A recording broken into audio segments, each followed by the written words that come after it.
English medicine ಕೂಡ ಬೇಕು emergency quick ಫಿಕ್ಸ್ಗೆ. ಈಗ ನಾನು ಹೊರಗೆ ಹೋಗುವಾಗ ನನ್ನ ಯಾರಾದ್ರೂ ಕಾರಿನ ಅಡಿಯಲ್ಲಿ ಹಾಕಿದ್ರು, ನಾನು ಅಲ್ಲಿ ಹೋಗಿ ನಾನು ಯೋಗ ಮಾಡ್ತೇನೆ, ನಾನು ಗೋಮೂತ್ರ ಕುಡಿತೇನೆ ಅಂದ್ರೆ ಆಗೋದಿಲ್ಲ. ಆವಾಗ ನನ್ನ ಎಲುಬು ಕಟ್ಟಲಿಕ್ಕೆ ಯಾರಾದ್ರೂ ಬೇಕು. ಎಲುಬು ಕಟ್ಟಿದ ನಂತರ ಅದನ್ನು ಬೇಗ ಗುಣ ಮಾಡ್ತೇನೆ ಅಂತ ಹೇಳಿ ಗೊತ್ತುಂಟು ನನಗೆ. ಕಟ್ಟಬೇಕಲ್ಲ ಎಲುಬನ್ನು, ಅದಕ್ಕೆ ಡಾಕ್ಟರ್ ಬೇಕು. ಅಥವಾ ಈಗ ನಾನು ಅಲ್ಲಿ ಹೋಗ್ತಾರೆ ಯಾರಾದ್ರೂ ಮತಿ ತಪ್ಪಿ ಬಿದ್ದು ಬಿಟ್ರು, ಅವರನ್ನು ನೋಡ್ಲಿಕ್ಕೆ ಒಂದು ಎಮರ್ಜೆನ್ಸಿ ಬೇಕು.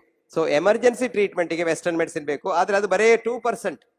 ಈ ಲೋಕದಲ್ಲಿ 100 ಜನರಿಗೆ ಕಾಯಿಲೆ ಬಂದ್ರೆ ಎಮರ್ಜೆನ್ಸಿ ರಡ್ಡೆ 2 ಜನರಿಗೆ, ಬಾಕಿ ಉಳಿದ 98 ಜನರಿಗೆ ನಮ್ಮಲ್ಲಿ ಅದ್ಭುತವಾದ ಔಷಧಿಗಳಿವೆ. ಇದಕ್ಕೆ ಏನು ಖರ್ಚಿಲ್ಲ. ಫ್ರಾನ್ಸ್ನಲ್ಲಿ ಬಹಳ ಕಷ್ಟದಲ್ಲಿರುವಾಗ ಅವರೊಂದು ಚೈನೀಸ್ ಮೆಡಿಸಿನ್ ಹಾಸ್ಪಿಟಲ್ ಮಾಡಿದ್ರು ಪ್ಯಾರಿಸ್ನಲ್ಲಿ.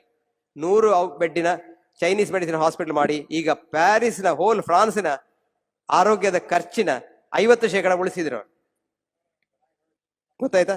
ಹಾಗಾಗಿ ಅನಾವಶ್ಯಕವಾಗಿ ನಾವು ಪೇಷಂಟ್ಸ್ ಅನ್ನು ಆಸ್ಪತ್ರೆ ಕಳಿಸಿ ಅವರನ್ನು ಕಷ್ಟ ಮಾಡಿ.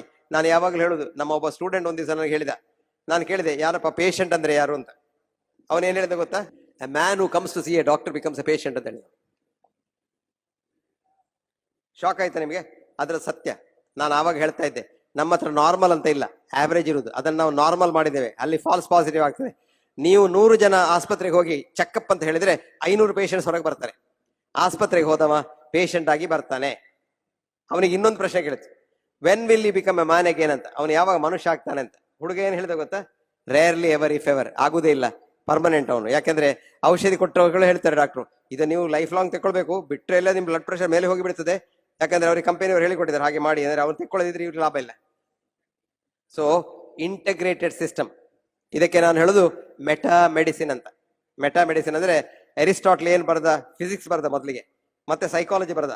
ಸೈಕಾಲಜಿ ಫಿಸಿಕ್ಸ್ ನಂತರ ಬರೋದಕ್ಕೆ ಮೆಟಾ ಫಿಸಿಕ್ಸ್ ಅಂತ ಹೇಳಿದ್ದೆ ಸೈಕಾಲಜಿಗೆ. ಮೆಟಾ ಅಂದ್ರೆ ನಂತರ. ಸೊ ಈಗ ಮೆಟಾ ಮೆಡಿಸಿನ್ ಮಾಡಿದ್ದೇನೆ, ಅದನ್ನು ಪಬ್ಲಿಷ್ ಮಾಡಿದ್ದೇನೆ ನಾನು.